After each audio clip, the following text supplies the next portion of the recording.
Hello, good morning students. अपने जियो के chapter manufacturing industries को पढ़ रहे थे।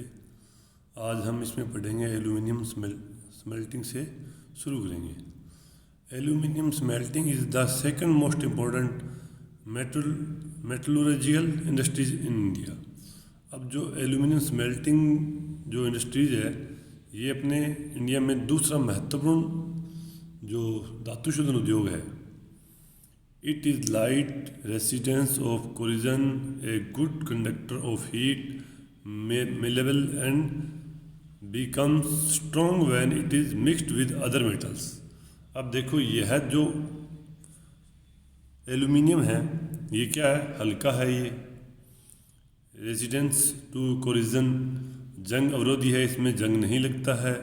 A good conductor of heat, ऊष्मा का सुचालक है, अच्छा कंडक्टर है ये हीट का।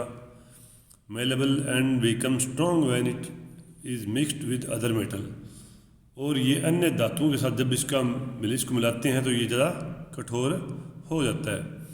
It is use to manufacture aircraft utensils and wires. अब देखो इसका यूज कहाँ हो रहा है? एयरक्राफ्ट में हो रहा है, ठीक है, यूटेंसिल्स में हो रहा है और वायर्स में हो रहा है। It has gained popularity as a substitute of steel, copper, zinc and lead in a number of industries. अब देखो इसका जो उपयोग है, इसका जो महत्व है, किन उद्योगों में ज़्यादा है? स्टील में, कॉपर में, जिंक में, लेड में और नंबर ऑफ इंडस्ट्रीज, इन उद्योगों में इसका ज़्यादा यूज़ किया जा रहा है। Aluminium smelting plant in the country are located in Odisha, West Bengal, Kerala, Uttar Pradesh, Chhattisgarh, Maharashtra and Tamil Nadu. अब देखो ये जो प्लांट्स है देश में अपने एल्यूमिनियम के प्लांट्स है, जो कहाँ पर लगे हुए हैं? उड़ीसा के अंदर है, वेस्ट बंगाल में है, केरला में है, उत्तर प्रदेश में है, छत्तीसगढ़ में है, महाराष्ट्र है और तमिलनाडु। इन राज्यों में एल्यूमिनियम के प्लांट्स लगे हुए हैं। Bauxite, the raw material use in the smelting is a very bulky dark reddish coloured rock. अब जो इसमें स्मेल्टर होते हैं, यानी प्रगलानक होते हैं, उनमें इसमें रॉ मटेरियल के रूप में यूज किसका किया जाता है? बॉक्साइट का, जो क्या होता है, बहुत ज़्यादा बल्की होता है, डार्क रेडिश होता है, कलर इसका रॉक होता है, उसका प्रयोग इसमें किया जाता है। The flow chart given below show the process of manufacturing aluminium, regular supply to electricity and an assured source of raw material at minimum cost are the two prime factors for location of the industries. अब देखो इसमें जो दिखाया गया है, इसमें अपने को फ्लो चार्ट के अंदर भी जो मैन्युफैक्चरिंग होती है एल्यूमिनियम की, उसका प्रोसेस क्या रहता है, और इस जो इंडस्ट्रीज है उसमें जब उसको अपने कहीं पर स्थापित करते हैं लोकेशन, तो उसकी किस प्रकार की होनी चाहिए? उसमें सबसे ज़रूरी है supply of electricity, regular supply of electricity. जो इलेक्ट्रिसिटी है उसकी अपनी सप्लाई रेगुलर मिलनी चाहिए।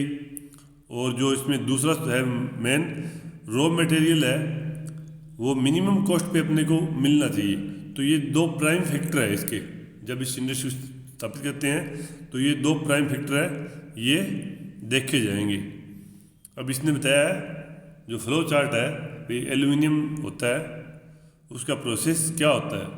अब देखो इसमें ये दे रखा है, फ्लो चार्ट दे रखा है, 4 to 60 टन ऑफ बॉक्साइट, 4 से 6 टन बॉक्साइट होगा। उससे क्या बनेगा? उसमें क्या मिलेगा? 2 ton of aluminium, 2 ton of aluminium होगा, 1 टन ऑफ एल्यूमिनियम, तो निकलेगा 1 टन। अब देखो process of manufacturing in aluminium industries, aluminium उद्योग है, उसमें मैन्युफैक्चरिंग का प्रोसेस क्या है? सबसे पहले बॉक्साइट द रॉ मटेरियल, ये कच्चा माल है। बॉक्साइट क्वेरी, बॉक्साइट का क्या होगा? क्वेरी, यानी खनन किया जाएगा। बॉक्साइट का जो कच्चा माल है वो कहाँ से निकलेगा? अपने चट्टानों से मिलेगा और उसका वहाँ से खनन किया जाएगा। फिर इसका ट्रांसपोर्ट रेल और शिप, इसका ट्रांसपोर्ट किया जाएगा रेल और शिप के द्वारा, इसकी जो इंडस्ट्रीज है वहाँ लाया जाएगा इसको।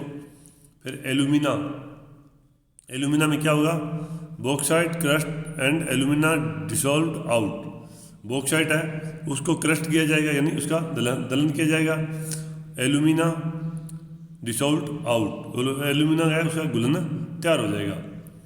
एल्यूमिनियम रिफाइनरीज, एल्यूमिनियम जो रिफाइनरीज है उसके अंदर ये प्रोसेस होगा। इसमें नंबर 1 बल्क और shift to site of smelter, जो स्मेल्टर है वहाँ तक जो सामान है इसका वो भारी ऐसे का पहुँचना, ठीक है। बल्क और shift to side the smelter, प्रगलनक स्थान होता है जो स्मेल्टर इसका स्थल है वहाँ पर भारी ऐसे का पहुँचना। Calcinated petroleum coke from a refinery, जो इसकी रिफाइनरी है उसमें कैल्शियम युक्त पेट्रोलियम कोक, कैल्किनेटेड पेट्रोलियम जिसमें कैल्शियम मिला हुआ पेट्रोलियम, वो उसका यूज हुआ कोक का। पिच फ्रॉम ए कोलेरी, कोयला खान से पिच, कोयला खाना उससे जोड़ा जाएगा इसको। फिर है क्रायोलाइट, क्रायोलाइट में क्या है, a molten metal acts as an electrolyte, एक मेटल है मोल्टन मेटल यानी पिघली हुई धातु, मोल्टन क्या होता है पिघला, पिघला हुआ, ए मोल्टन मेटल यानी पिघली हुई धातु है जो क्या होगी, act as an electrolyte, electrolyte का काम करती है। एल्यूमिनियम स्मेल्टर, एल्यूमिनियम प्रगलनक होगा, एल्यूमिनियम स्मेल्टर वहाँ पर विद्युत का यूज किया जाएगा 18,600 किलोवाट पर टन और विद्युत से कितना उत्पन्न होगा 18,600 किलोवाट प्रति टन ऐसा, ठीक है। इसके ऊपर पहले अपने क्या देखा, ये इंडेक्स दिया गया, क्रूड स्टील वाला था, तो ये एल्यूमिनियम का प्रोसेस था किस प्रकार से इसका किया जाएगा। फिर आगे अपने शुरू करते हैं केमिकल इंडस्ट्रीज, केमिकल इंडस्ट्रीज यानी रसायन उद्योग, केमिकल्स जो तैयार होते हैं वो कहाँ होते हैं, किस प्रकार से उनका विकास होता है। The chemical industries in India is fast growing and diversifying, जो केमिकल इंडस्ट्रीज है वो भारत में तेजी से विकसित होने वाला उद्योग है और इसमें विविधता भी बहुत ज़्यादा है। It comprise both large and small scale manufacturing units, इसमें क्या है स्मॉल स्केल इंडस्ट्रीज भी है और बोथ लार्ज और स्मॉल दोनों प्रकार की इंडस्ट्रीज है इसमें लगी हुई है, मैन्युफैक्चरिंग यूनिट्स है इसमें लगी हुई है। Rapid growth has been recorded in both inorganic and organic sector. अब देखो इसमें कार्बनिक और अकार्बनिक दोनों क्षेत्रों में तीव्र गति से वृद्धि हो रही है नी, दोनों में तेज गति से वृद्धि हो रही है, ऑर्गेनिक हो चाहे इनऑर्गेनिक हो, दोनों सेक्टर वो इसमें ग्रो कर रहा है।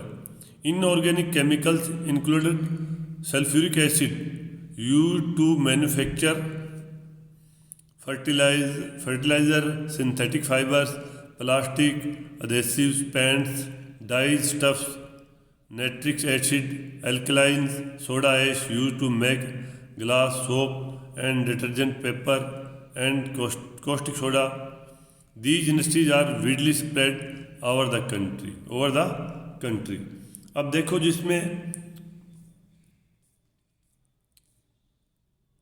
इसमें organic sector, inorganic chemical included, inorganic chemicals जिसमें क्या इंक्लूड करेंगे अपने, सल्फ्यूरिक एसिड हो जाएगा, इसमें क्या बनेगा यूज ऑफ मैन्युफैक्चर, इससे किसका यूज क्या बनाया जाएगा फर्टिलाइजर बनाए जाएंगे यानी उर्वरक आ जाएंगे। सिंथेटिक फाइबर यानी सिंथेटिक फाइबर ये कपड़ा होगा जो कृत्रिम वस्त्र है वो तैयार हो जाएंगे इससे, प्लास्टिक तैयार हो जाएगा, एडहेसिव्स यानी गोंद, पेंट रंग रोगन हो जाएगा, डाई स्टफ्स, डाई आदि के निर्माण में यही प्रयुक्त होगा। नाइट्रिक एसिड में क्या होगा एल्कलाइन आ जाएगा, सोडा एस आ जाएगा, सोडा एस का यूज किस में होगा, मैक ग्लास यानी कांच बनाने में, सोप साबुन बनाने में, एंड डिटर्जेंट यानी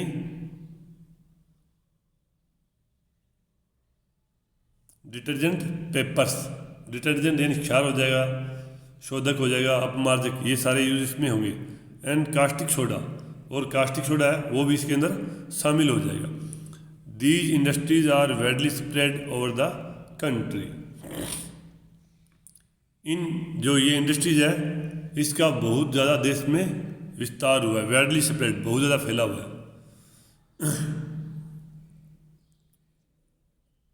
फिर ये दिया, why do you think it is so.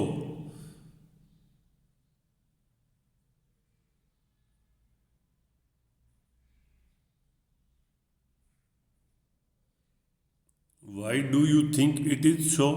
Organic chemical included petrochemicals which are used for manufacturing of synthetic fiber, synthetic rubber, plastic, dyestuffs, drugs and pharmaceuticals. Organic chemicals plants are located near oil refineries or petrochemical plants. The chemical industry is its own largest consumer. Basic chemicals undergo processing to further produce other chemicals that are used for industrial application, agriculture or directly for consumer market. Make a list of the product you are aware of. अब देखो जो ये उद्योग है इसका जो कार्बनिक उद्योग है ना, ऑर्गेनिक केमिकल्स है, इसमें क्या क्या शामिल है। सिंथेटिक फाइबर आ जाएगा, सिंथेटिक रबर आ जाएगा, प्लास्टिक आ जाएगा, डाइस्टफ आ जाएगा, ड्रग्स आ जाएगा, फार्मास्यूटिकल्स आ जाएगा। Organic chemical plants are located near oil. जो ऑर्गेनिक प्लांट्स होते हैं वो कहाँ पर लगते हैं, किसके पास में लगते हैं, वो रिफाइनरीज और पेट्रोकेमिकल प्लांट्स, उन्हीं के पास में रिफाइनरीज लगी है उनके पास में, या जो पेट्रोकेमिकल प्लांट्स उनके पास में लगी है। The chemical industry its own largest consumers. जो ये उद्योग है इसके पास बहुत बड़ा उपभोक्ता पर आधारित जो अपने आप में ये बहुत बड़ा लार्जेस्ट कंज्यूमर है। बेसिक किसके आधार पर, आधारभूत इसमें क्या है, chemical undergo process to further produce other chemicals that are used for industrial application, agriculture और indirectly for consumer market.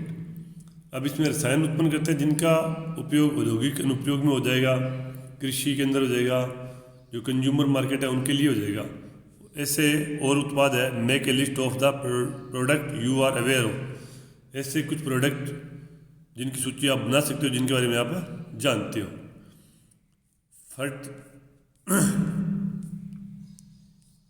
Aluminium chemical industries के बाद में है फर्टिलाइजर इंडस्ट्रीज, यानी उर्वरक उद्योग।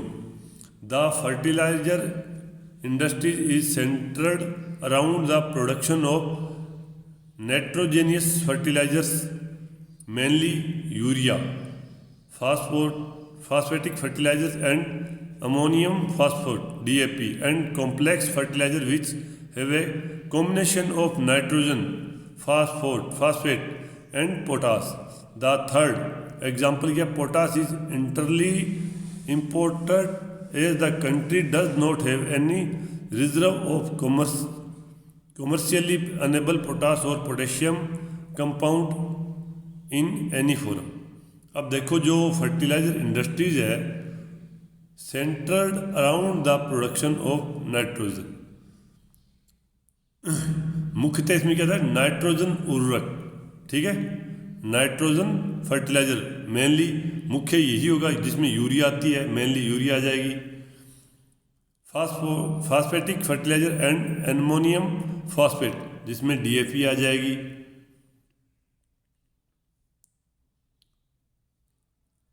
और complex fertiliser which have a combination of nitrogen, phosphate एवं पोटाश शामिल है। इन तीनों के ही इर्द गिर्द ये घूमती रहती है, ठीक है ना।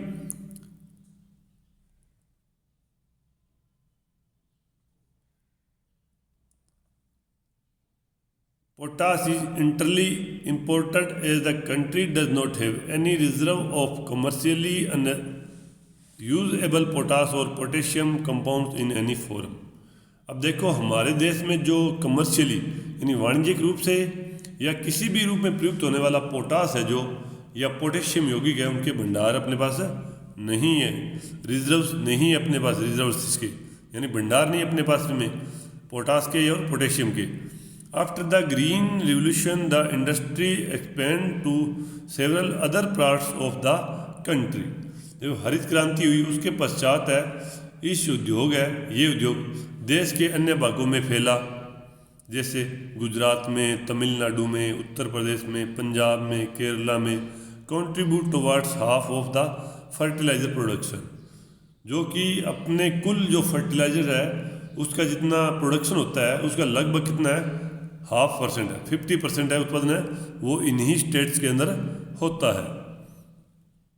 अदर सिग्निफिकेंट प्रोड्यूसर आर, दूसरे जो अन्य महत्वपूर्ण उत्पादक राज्य है जो इसके प्रोड्यूसर है वो कौन कौन से हैं? आंध्र प्रदेश है, उड़ीसा है, राजस्थान है, बिहार है, महाराष्ट्र है, असम है, वेस्ट बंगाल है, गोवा है, दिल्ली है, मध्य प्रदेश एंड कर्नाटका। मुख्य वो आ जाएंगे, ये गौण जो उत्पादक राज्य है वो ये वाले राज्य आ जाएंगे।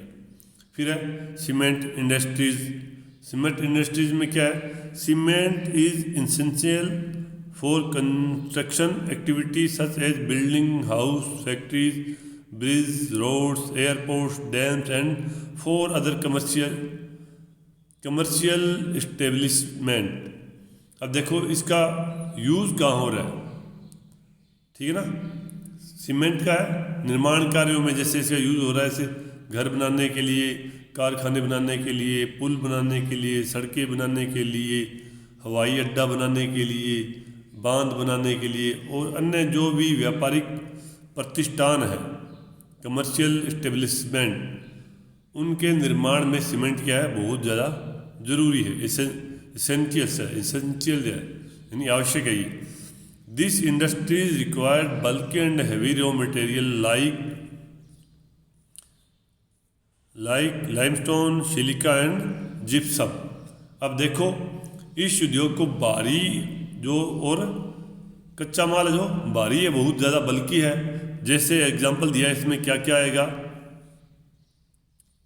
मटेरियल, लाइक क्या है इसमें देखो लाइमस्टोन है इसमें, ठीक है ये भारी है यानी चूना पत्थर है, सिलिका है, जिप्सम है, ये सारे सारे भारी है जो कि इसका रॉ मटेरियल है वो बहुत ज़्यादा बल्कि है।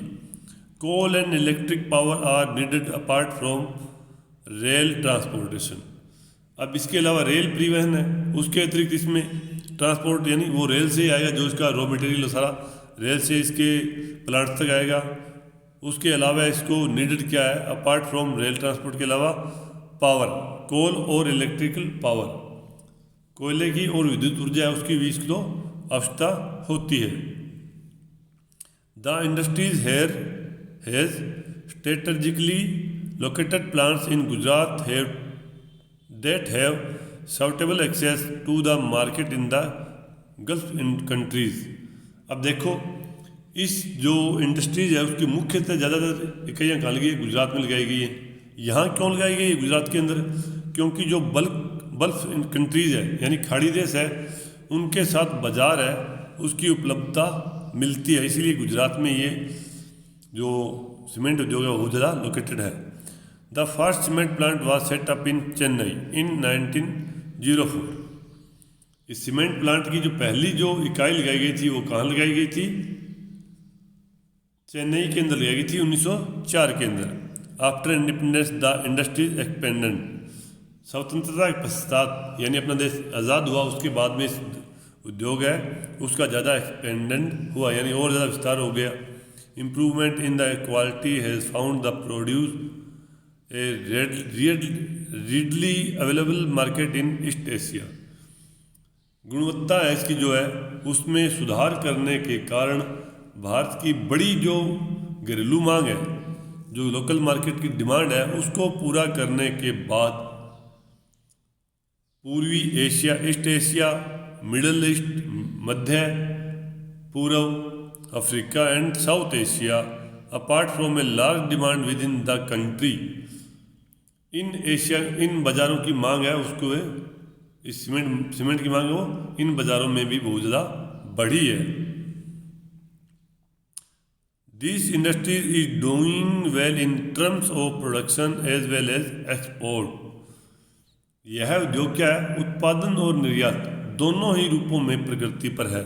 चाहे वो प्रोडक्शन कर रहा है, चाहे वो एक्सपोर्ट कर रहा है, दोनों में ही बहुत अच्छा है, ये डूइंग वेल है। Effort are being made to generate adequate domestic demand and supply in order to sustain this industries. अब देखो, इस उद्योग है उसको बनाए रखने के लिए क्या है, जो घरेलू मांग है वो पर्याप्त है और पूर्ति में वृद्धि के प्रयास, यानी जो डिमांड है उसके लिए सप्लाई है, सप्लाई में वृद्धि का प्रयास किए जा रहे हैं। तो आज अपने इतने तक ही करेंगे। अब थोड़ा सा चैप्टर अपना और बच गया है, उसको अपने जो नेक्स्ट क्लास होगी उसके अंदर इसको पूरा करेंगे। तो इस चैप्टर को आप कंटिन्यू स्टडी करते रहे घर पे। इसके जो ऑब्जेक्टिव टाइप क्वेश्चन है वो बनाते रहें, याद करते रहें। चैप्टर पूरा होते ही आपका एक गूगल फॉर्म पर क्लास टेस्ट लिया जाएगा इसी चैप्टर का। तो आज के लिए इतना ही। थैंक्स।